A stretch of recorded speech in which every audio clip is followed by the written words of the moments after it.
ಆತ್ಮೀಯ H16 news ಅರ್ಥಾತ್ ಹೇ ಸೀತಾರಾಮ್ಗೆ ಸ್ವಾಗತ. ನಾನು ನಿಮ್ಮೊಬ್ಬ ಎತ್ತ ಮಲ್ಲಪ್ಪ ಜೋತವ.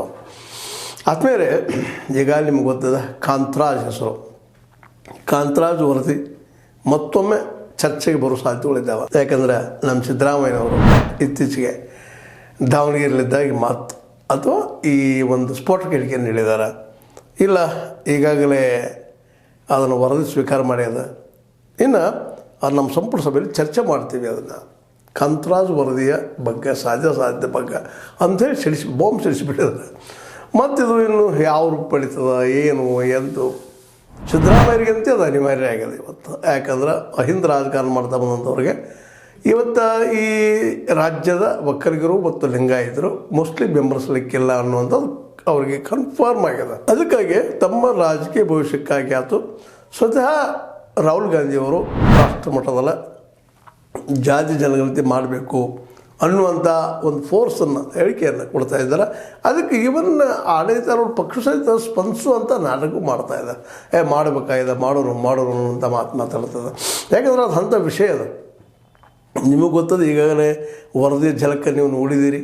ಈ ಒಂದು ಕಾಂತರಾಜ್ ವರದಿದು ಹೆಚ್ಚು 1 ಕೋಟಿಗೂ ಮೇಲ್ಪಟ್ಟ ನಮ್ಮ ದಲಿತ ಸಹೋದರರಿದ್ದಾರೆ, ಜೊತೆಗೆ ನಮ್ಮ ಲಿಂಗಾಯತ ಸಹೋದರರು ಒಂದು 14 ಲಕ್ಷ ಇದ್ದಾರೆ ಅಂತ ಆ ವರದಿ ಪ್ರಕಾರ ಇದೆ. ಮುಂದೆ ಒಕ್ಕಲಿಗರು 15 ಲಕ್ಷ ಇದ್ದಾರೆ ಅಂತ ಈ ಒಂದು ಡಾಟಾಗಳು ಬಂದಿದ್ದಾವೆ. ಈಗಾಗಲೇ ವ್ಯಕ್ತ ಆಗಿದ್ದಕ್ಕೆ ವಿರೋಧ ಸಾಕಷ್ಟು ಬಂದದ್ದು. ಇಲ್ಲ, ವೈಜ್ಞಾನಿಕ ಆಗಿಲ್ಲ, ಹಾಗೆ ಹೀಗೆ ಲಿಂಗಾಯತ ಮತ್ತು ವಿಶೇಷವಾಗಿ ಒಕ್ಕಲಿಗ ಸಮುದಾಯದ ಲೀಡರ್ಗಳು ವಿರೋಧ ಮಾಡಿದ್ದಾರೆ ಅದನ್ನು. ಇಂಥ ಒಂದು ಸಂದರ್ಭದಲ್ಲೇ ಮತ್ತು ಈಗಾಗಲೇ ನಾವು ಇತಿಹಾಸವನ್ನು ನೋಡಿದಾಗ ಈ ರಾಜ್ಯವನ್ನು ವಿಶೇಷವಾಗಿ ಲಿಂಗಾಯತ ಮತ್ತು ನಮ್ಮ ಒಕ್ಕಲಿಗ ಸಮುದಾಯದವರು ಆಳ್ತಾ ಬಂದಿದ್ದನ್ನು, ಆಳುವ ಒಂದು ವ್ಯವಸ್ಥೆಯನ್ನು ಮಾಡ್ಕೊಂಡು ಬಂದಿದ್ದನ್ನು ನಾವು ನೋಡಿದ್ದೀವಿ. ಈ ಸಲ ಫಸ್ಟ್ ಟೈಮ್ ನಮ್ಮ ಸಿದ್ದರಾಮಯ್ಯನವರು ಒಂದು ಹೊಸ ದಾಳನ್ನು ಹಾಕಿದ್ದಾರೆ. ಅದು ಸರ್ವೆ ಈಗಾಗಲೇ ಆಗ್ಯದ ಮತ್ತು ಅದನ್ನು ನಾವು ಸಂಪೂರ್ಣ ಚರ್ಚೆ ಮಾಡ್ತೀವಿ, ಅದನ್ನು ಅನುಷ್ಠಾನಗೊಳಿಸ್ತೀವಿ ಅನ್ನೋ ಮಾತಾಡಿದ್ದಾರೆ. ಇನ್ನು ಇದನ್ನು ನಮ್ಮ ಲಿಂಗಾಯತ ನಾಯಕರು ಮತ್ತು ನಮ್ಮ ಒಕ್ಕಲಿಗ ನಾಯಕರು ಯಾವ ರೀತಿಯಾಗಿ ಸ್ವೀಕಾರ ಮಾಡ್ತಾರೆ, ಇದನ್ನು ಯಾವ ರೀತಿಯಾಗಿ ವಿರೋಧಿಸ್ತಾರೆ, ಹೆಂಗೆ ವಿರೋಧಿಸ್ತಾರೆ ಅನ್ನೋದು ಸಹಿತ ಅಷ್ಟು ಬಹಳ ಸೂಕ್ಷ್ಮವಾದ ವಿಷಯ ಆಗಿದೆ. ಯಾಕಂದರೆ ಇದನ್ನು ವಿರೋಧ ಮಾಡಿದರೂ ಸಂಕಟ, ಬಿಟ್ಟರೂ ಸಂಕಟ. ಯಾಕಂತಂದ್ರೆ ವಿರೋಧ ಮಾಡ್ತೀರಿ, OBC ಮತಗಳು ಒಂದು ಸೈಡ್ ಆಗಿಬಿಡ್ತಾವೆ. ಬಿಡ್ತೀರಿ, ಲಿಂಗಾಯತರ ಕೈಲಿದ್ದಂಥ ಒಕ್ಕಲಿಗರ ಕೈಲಿದ್ದಂಥ ಅಧಿಕಾರ ಕಡಿಮೆ ಆಗ್ತದೆ. ಇತ್ತು ದರಿ ಇತ್ತು ಪುರಿ, ಏನು ಕೆರೆಗೆ ಬೀಳ್ತಿರೋ ಹುಲಿ ಬಾಯಿಗೆ ಸಿಗ್ತಿರೋ ಯಾವ್ದು ತೊಗೊಳ್ಳೋದು ಅಂತೇಳಿ. ಯಾಕಂದ್ರೆ ರಾಷ್ಟ್ರ ಮಟ್ಟದಲ್ಲೂ ಸಹಿತ ಈವನ್ RSS ಇಲ್ಲಿವರೆಗೆ ನಿಮ್ಗೆ ಗೊತ್ತದ ಮೆರಿಟ್ ಅಂತ ಹೇಳುವಂಥ ವಾದ ಮಾಡ್ತಾ ಬಂದಿದ್ದು ಜನಸಂಘ ಆಗಿರ್ಬೋದು, RSS ಆಗಿರ್ಬೋದು, ವಿಶ್ವ ಹಿಂದೂ ಪರಿಷತ್ ಆಗಿರ್ಬೋದು, ಇವರೆಲ್ಲ ಕೊನೆಗೆ ಗೊತ್ತಾಗಿದೆ. ಇಲ್ಲಪ್ಪ, ನಾವು OBC ಮತ್ತು ದಲಿತ ಮತ್ತು ಹಿಂದುಳಿದವ್ರನ್ನ ಬಿಟ್ಟು ಅಂದ್ರೆ ನಮಗೆ ಭವಿಷ್ಯ ಇಲ್ಲ. ಅದಕ್ಕಾಗಿ ನಾವು OBC ಅಂತ ಹೇಳೋದು, ನಾವು ಸರ್ವೆ ಮಾಡಿಸ್ತೀವಿ ಅಂತ ಹೇಳೋದು, ಅವ್ರ ಬಗ್ಗೆ ಮೃದುವಾಗಿ ಮಾತಾಡೋದು, ಮೀಸಲಾತಿ ವಿರೋಧಿಗಳು ನಾವು ಅಲ್ಲ ಅಂತ ಹೇಳೋದು, ಇಂಥವೆಲ್ಲ ನಾವು ನೋಡ್ತಾ ಇದ್ದೀವಿ. ಅಂದಮೇಲೆ ಇವೆಲ್ಲ ಅವ್ರ ತತ್ವಕ್ಕೆ ವಿರುದ್ಧವಾದಂಥದ್ದು, ಅವ್ರೇನು ನಂಬ್ಕೊಂಡು ಬಂದಿದ್ದು ಅದಕ್ಕೆ ವಿರುದ್ಧವಾದಂಥದ್ದು. ಇದು ಅವ್ರಲ್ಲಿ ಪರಿವರ್ತನೆ ಮಾಡಿಬಿಟ್ಟದು. RSSದಲ್ಲಿ ಆಗಿರ್ಬೋದು ಅಥವಾ ನಮ್ಮ BJP ಲೀಡರ್ ಮೋದಿಯವರು, ಶಾರವರೆಲ್ಲ ನಾವು ಅದ್ರ ವಿರೋಧಿ ಅಲ್ಲ. ನೀವು ಮೊನ್ನೆ ನೋಡಿದ್ರಿ ಒಂದು ಕೆಲವು ದಿನಗಳಿಂದ ಅಂಬೇಡ್ಕರ್ ಬದಲಾಗಿ ಮಾತಾಡಿದಂಥ ಒಂದು ಮಾತು ಶಾರ್ ಅವ್ರಿಗೆ ಎಷ್ಟೊಂದು ತೊಂದರೆ ಇವತ್ತಿಗೂ ಕೊಡ್ತಾ ಇದೆ ಅನ್ನುವಂಥದ್ದು. ಹೀಗಾಗಿ ರಾಜ್ಯದ ನಾಯಕರು BJPಗರು ಇರ್ಬೋದು ಅಥವಾ JDS ಅವರು ಇರ್ಬೋದು, ಈ ಒಂದು ಕಾಂತರಾಜ್ ಏನು ವರದಿ ಕೊಟ್ಟಿದ್ದಾರೆ ಅವರು, ಆ ವರದಿನ ಇದು ಇನ್ನು ಸೈಂಟಿಫಿಕ್ ಅಂತ ಹೇಳ್ಬೋದು ಅಥವಾ ಅವೈಜ್ಞಾನಿಕ ಅಂತ ಹೇಳ್ಬೋದು. ವಿನಃ ಅಂಥದ್ದು ಮಾಡ್ಲಿಕ್ಕೆ ಹೋಗ್ಬೇಡ್ರಿ ಅಂತ ಅನ್ಲಿಕ್ಕೆ ಸಾಧ್ಯನೇ ಇಲ್ಲ. ಇಲ್ಲ, ಮುಂದೆ ಹಾಕ್ತಾ ಹೋಗುವಂಥದ್ದು ಅಂತ. ನಮ್ಮಲ್ಲೇ ಗಣಪನ ಮದುವೆ ಯಾವಾಗ ನಾಳೆ ಅಂತ ಹೇಳುವಂಥದ್ದು ನಮ್ಮ ಕಥೆಗಳು ಅದಾವೆ ಸಾಕಷ್ಟು ಅಂತವ. ಅಷ್ಟು ಮಾಡಿಬಿಡ್ಬೇಕು ಅನ್ನೋ ಥಿಯರಿ ಒಳಗೆ ನಮ್ಮ ಲಿಂಗಾಯತ ಲೀಡರು ಮತ್ತು ಒಕ್ಕಲಿಗ ಲೀಡರು ವಿಚಾರ ಮಾಡಿದ್ದಾರೆ. ಯಾಕೆಂದರೆ ಅವ್ರಿಗೂ ಗೊತ್ತದ ವಾಸ್ತವವಾಗಿ ಇದು ಅಷ್ಟು ಸುಲಭ ಬಗೆಹರಿಯುವಂಥದ್ದು ಅಲ್ಲ. ಆಲ್ರೆಡಿ ದಲಿತರಲ್ಲೇ ಮತ್ತು OBCಯಲ್ಲೇ ಅವ್ರು ತಿಳುವಳಿಕೆ ಬಂದದ. ಇವತ್ತು ಹೌದಪ್ಪ, ನಮ್ಮದು ಹಕ್ಕದ, ನಾವು ಎಷ್ಟು ಜನ ಇದ್ದೀವಿ ಅದ್ರ ಪ್ರಕಾರ ನಮ್ಗೆ ಏನಪ್ಪ ಅಂದ್ರೆ ನಮ್ಗೆ ರಿಸರ್ವೇಷನ್ ಅಂದರೆ ಮೀಸಲಾತಿ ಬೇಕು ಅನ್ನುವಂಥದ್ದು ಅವ್ರಲ್ಲಿ ಬೆಳೀತಾ ಇದೆ. ಅದನ್ನು ಹುಟ್ಟು ಹಾಕಿದವರು ಇವರು.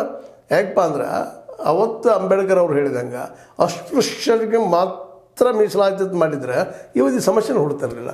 ಯಾಕಂದರೆ ಯಾರು ಮುಟ್ಲಿಕ್ಕೆ ಭಾಳ ಕಡಿಮೆ ಇದ್ದಾರೆ ಅವರು ಅಸ್ಪೃಶ್ಯರು. ಅವ್ರಿಗೆ ಇಷ್ಟನ ಅವ್ರು ರಿಸರ್ವೇಷನ್ ಉಳಿದವ್ರು ನೀವು ಮೆರಿಟ್ ಮೇಲೆ ಮಾಡಿಕೊಡ್ರಿ ಅಂತ ಹೇಳಿದ್ರಪ್ಪ ಅಂದರೆ ಇವತ್ತು ಒಂದು ಪಳಂಭೂತಾಗಿ ಇವತ್ತು ಬಂದು ನಿಲ್ತಾ ಇರಲಿಲ್ಲ.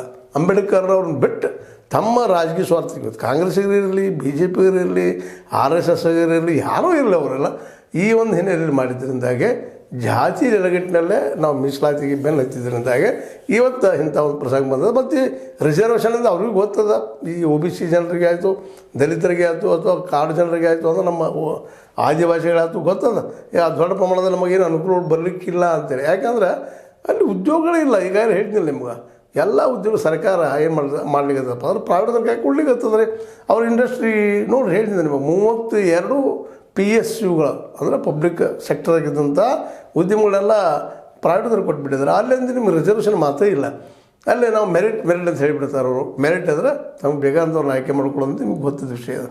ಹೀಗಾಗಿ ಇವತ್ತು ಈ ಒಂದು ವಿಷಯದಲ್ಲಿ ಯಾಕಂದ್ರೆ ಇವೆಲ್ಲ ಇವತ್ತು ನಮ್ಮ ರಾಜಕಾರಣಿಗಳು ಮಾಡೋ ರಾಜಕಾರಣ ಅಂತಂದ್ರೆ ಓಟಿನ ರಾಜಕಾರಣ, ಮತದ ರಾಜಕಾರಣ. ಅಂದರೆ ಯಾರ ಸಂಖ್ಯೆ ಹೆಚ್ಚಿರುತ್ತೆ ಅವ್ರು ಬೆಂಬಲ ಸೂಚಿಸುವಂಥದ್ದು. ಎಲ್ಲ ಹೋಯ್ತು ತಜ್ಞರ ಅಭಿಪ್ರಾಯ, ಅದು ಇದು ಆಯೋಗ ನೇಮಿಸಬೇಕು, ಅವ್ರು ಹೇಳಿದಂಗೆ ಮಾಡಬೇಕು ಅಂತ ಏನಿಲ್ಲ. ಇದು ಆಯೋಗ ನೇಮಿಸಿದ್ದಾನೆ. ಇದು ಎಚ್ ಕಾಂತರಾಜು ಆಯೋಗದ ವರದಿನ ಇವತ್ತು ಬ್ಯಾಡ್ ಅಂತ ಇಲ್ಲಿ ಒಕ್ಕಲಿಗರು ಮತ್ತು ಲಿಂಗಾಯತ್ ಲಾಬಿ ಮೇಲ್ವರ್ಣೀಯ ಈ ಎರಡೂ ಜಾತಿಗಳು ಜನ ವಿರೋಧ ಮಾಡ್ತಾ ಇದ್ದಾರೆ. ಆದರೆ ಇವತ್ತನ್ನು ತಡೆದು ನಿಲ್ಲಿಸುವಂಥ ಶಕ್ತಿ ಅವರಲ್ಲೂ ಉಳಿದಿಲ್ಲ. ಯಾಕಪ್ಪ ಅಂತಂದ್ರೆ ಇವತ್ತು ಒ ಬಿ ಸಿಗಳಿಗೆ ಮತ್ತು ದಲಿತರಿಗೆ ಜೊತೆಗೆ ಮೈನಾರಿಟಿಗೆ ಮತ್ತು ಆದಿವಾಸಿಗಳಿಗೆ ಫಿಕ್ಸ್ ಗೊತ್ತಾಗಿದೆ. ನಾವು 85% ಇದ್ದೀವಿ, ನಾವು ಒಂದಾದರೆ ಮುಗಿದು ಹೋಗಿಬಿಡುತ್ತಪ್ಪ, ಈ ದೇಶ ಚಿತ್ರ ಬದಲಾಗೈತಿ, ಈ ರಾಜ್ಯ ಚಿತ್ರ ಬದಲಾಗ್ತೈತಿ ಅನ್ನುವಂಥದ್ದು.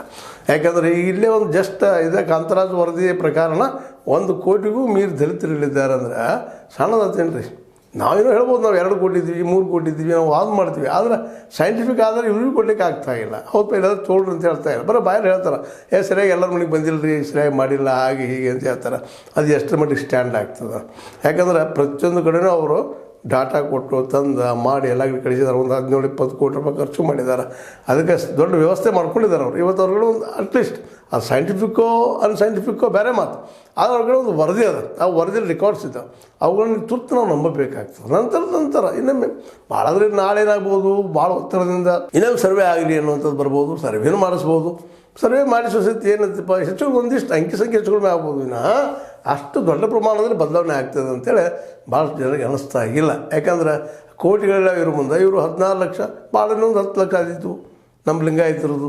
ಅದಕ್ಕಾಗಿ ನಮ್ಮ ಒಕ್ಕಲಿಗರದು ಇನ್ನೊಂದು 10 ಲಕ್ಷ ಹೆಚ್ಚಾದಿತ್ತು. ಆದರೆ ಕೋಟಿಗಳಲ್ಲಿ ಅದು ಎಣಿಕೆ ಆಗ್ತದೆ ಅಂಥೇಳಿ ಅಥವಾ ಇದು ಬದಲಾವಣೆ ಆಗ್ತದೆ ಅಂತೇಳಿ ಹೇಳಲಿಕ್ಕಾಗೋದಿಲ್ಲ. ಅದಕ್ಕಾಗಿ ಈಗ ಆದಂಥ ಜಾತಿ ಗಣತಿ ಅಂತೇನು ನಮ್ಮ ಎಚ್ ಕಾಂತರಾಜ್ ಅವ್ರು ಮಾಡಿದ್ದಾರೆ, ಅದು ಮೊದಲು ಏನಿತ್ತು ಸೋಷಿಯಲ್ ಮತ್ತು ಎಜುಕೇಷನ್ ಇಟ್ಕೊಂಡು ಮಾಡಿದ್ರು ಅವರು. ಕಡೆಗೆ ಇವತ್ತು ಜಾತಿ ಗಣತಿ ಅಂತೇಳಿ ಅದಕ್ಕೆ ಹೆಸರು ಕೊಟ್ಬಿಟ್ಟಿದ್ದಾರೆ. ಅದಕ್ಕೀಗ ಆ ನೆಲೆಯಲ್ಲೇ ಏನಪ್ಪ ಅಂದ್ರೆ ಅದನ್ನು ನಾವು ಮಂಡಿಸ್ತೀವಿ ಸಂಪುಟ ಸಭೆಯಲ್ಲೇ, ನಮ್ಮ ಕ್ಯಾಬಿನೆಟ್ದಲ್ಲೇ ಮಂಡಿಸಿ ಯಾವ ನಿರ್ಧಾರ ತಗೋಬೇಕು ಅನ್ನೋದು ವಿಚಾರ ಮಾಡ್ತೀವಿ ಅಂತ. ಹೀಗಾಗಿ ಮತ್ತು ನಮ್ಮ ಎಚ್ ಕಾಂತರಾಜು ಅವರ ವರದಿ ಮತ್ತು ದಿನನಿತ್ಯ ಚರ್ಚೆ ವಿಷಯ ಈಗಾಗಲೇ ಸ್ಟಾರ್ಟ್ ಆಗಿದೆ ಚರ್ಚೆ. ಅದು ಯಾವ ರೂಪ ಪಡಿಬೋದು, ಯಾವ ಕಡೆ ಹೋಗ್ಬೋದು ಅನ್ನೋದು ಅಷ್ಟೇ ಪ್ರಮುಖದ.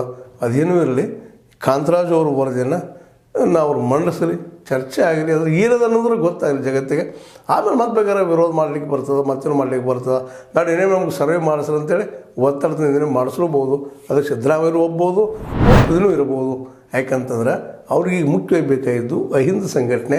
ಯಾಕಂತಂದ್ರೆ ಎಲ್ಲ ಈ ದಲಿತ ಮತ್ತು ಹಿಂದುಳಿದವರು ತಮ್ಮ ಒಂದು ಇದಕ್ಕೆ ತೊಗೊಳ್ಬೇಕಪ್ಪ, ತಮ್ಮ ಏನಪ್ಪ ಅಂದ್ರೆ ಸುಫರ್ದಲ್ಲಿ ತಗೋಬೇಕು, ಅವ್ರ ಬೆಂಬಲದಿಂದ ರಾಜಕೀಯ ಮಾಡಬೇಕು ಅನ್ನೋಂಥದ್ದು ಅವ್ರ ತಲೆಯಲ್ಲಿದೆ.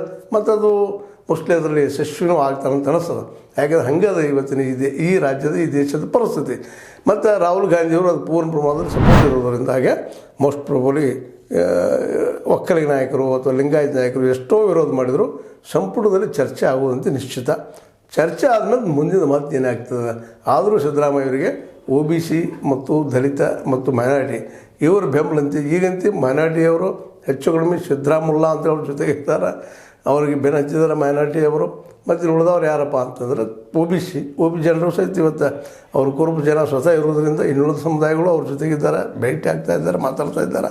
ಇನ್ನು ಅವ್ರು ವಿರೋಧಿ ಮಾಡೋದಕ್ಕೆ ಲಿಂಗಾಯತ್ ಮತ್ತು ಒಕ್ಕಲಿಗರು. ಲಿಂಗಾಯತರಲ್ಲಿಯೂ ಸಹಿತ ಅವ್ರ ಜಾಣ್ಮೆಯಿಂದ ಬಸವಣ್ಣವರ ಒಂದು ಹೆಸರನ್ನು ತೆಗೆದುಕೊಂಡು ಅವ್ರ ಹೆಸರಿನ ಮೇಲೆ ಸಾಂಸ್ಕೃತಿಕ ಹರಿಕಾರ ಹಾಗೆ ಹೀಗೆ ಅಂತೇಳಿ ಬಸವಣ್ಣವರು ಸಹಿತ ತಮ್ಮ ತಲೆ ಮೇಲೆ ಇಟ್ಕೊಂಡು ತಿರುಗೋದ್ರಿಂದಾಗಿ ಅಲ್ಲಿ ಒಳಗೆ ಆಗುವಂಥ ಸಾಧ್ಯತೆಗಳು ಎಲ್ಲ ಇದ್ದಾವೆ. ಹೀಗಾಗಿ ಈ ಜಾತಿ ಗಣತಿ ಏನು ರಿಪೋರ್ಟ್ ಅದ ಅದು ಚರ್ಚೆ ಮಾಡಿ ಏನು ನಿರ್ಧಾರ ಮಾಡಬಹುದು ಅನ್ನೋದನ್ನು ನಾವು ದಾರಿ ನೋಡೋಕ್ಕಿಂತಲೂ ಇದು ಯಾವ ರೂಪ ಪಡಿತೈತಿ, ಯಾವ ಸೈಡ್ ಹೋಗ್ತೈತಿ ಅನ್ನೋ ಸಹಿತ ನಾವು ವಿಚಾರ ಮಾಡಬೇಕು. ಯಾವ ಸೈಡ್ ಅಂದ್ರೆ ಏನು ಮತ್ತೆ ದುಂಬಳಿಗೆ ಹೆಸ್ತದೋ, ದುಂಬಳಿ ಅಂದ್ರೆ ಗೊತ್ತು ನಿಮಗೆ ರೈಟ್ಸ್ ಅಂತೀವಿ ನಾವು, ಅಥವಾ ಒಂದು ತಿಕ್ಕಾಟಕ್ಕೆ ಹಸ್ತದೋ, ಇಲ್ಲ ಇಲ್ಲಪ್ಪ ಸತ್ಯದಂತೇಳಿ ಒಪ್ಕೊಂಡು ಮತ್ತು ಇನ್ನು ಒಂದು ಮಾತ್ರ ಸತ್ಯ, ಕಾಲ ಎಲ್ಲರೂ ಒಪ್ಪಿಸ್ತದೆ. ಹೀಗಾಗಿ ಸತ್ಯ ಏನದಲ್ಲ ಅದೆಲ್ಲರೂ ಒಪ್ಪಿಸುವಂಥದ್ದು. ಇದರಿಂದಾಗೆ ಜಾತಿ ಗಣತಿಯಿಂದಾಗೆ ಒಂದಿಷ್ಟು ಜನರಿಗೆ ಬಿದ್ದ ಜನರಿಗೆ ಅನುಕೂಲ ಆಗುವ ಸಾಧ್ಯತೆ ಎಲ್ಲ ಇದ್ದಾವೆ ಅಂತ ಹೇಳ್ತಾ, ಕಾಂತರಾಜ್ ವರದಿ ಮತ್ತೊಮ್ಮೆ ಚರ್ಚೆಗೆ ನೀವು ಸಿದ್ಧರಿದ್ದೀರಾ ಅಂತ ಕೇಳ್ತಾ, ಇದು ಲೈಕ್ ಮಾಡಿ, ಶೇರ್ ಮಾಡಿರಿ, ಕಮೆಂಟ್ ಮಾಡಿರಿ, ಜೊತೆ ಸಬ್ಸ್ಕ್ರೈಬ್ ನಿಲ್ಲಿಸೋಕೆ ಹೋಗ್ಬೇಡ ಅಂತ ಹೇಳ್ತಾ, ಹೇ ಸೀತಾರಾಮ್ ಅರ್ಥಾತ್ H16 ನ್ಯೂಸ್ ಇದು ಸತ್ಯದ ಕೈಗಳಲ್ಲಿ ವಂದನೆಗಳು.